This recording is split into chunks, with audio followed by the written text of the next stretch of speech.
Look at your next picture. It gives you the area and it's the reverse of the previous picture. Question. Previous question gave you the z-score and asked you to find the area. This one gives you the area and asks you to find the z-score.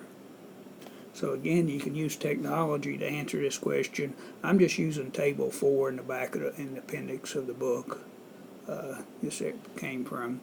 And so this is the z-score across the column and row here. But what we're given the areas, which is in here, we're given the areas 0.045, and so I want to find the closest one here to it. This is 0.0436, 0.0446. Then come down here is 0.0455. So it's between these two.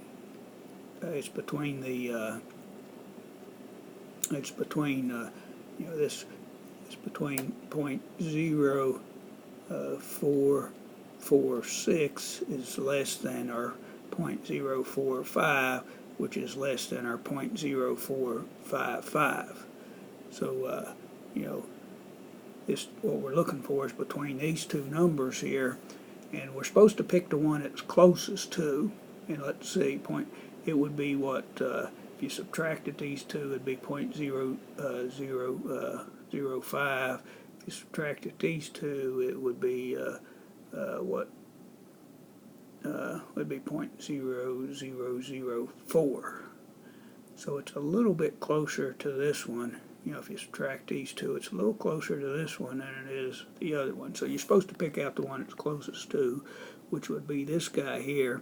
And so its z-score is minus 1.70, and that's the answer to the question. The answer is z equal minus 1.70. You just pick out which one it's closer to, and then look up that z-score, which corresponds with negative 1.7. If it's smack dab in the middle, which it's not, then you would average the two z-scores that go with these two numbers.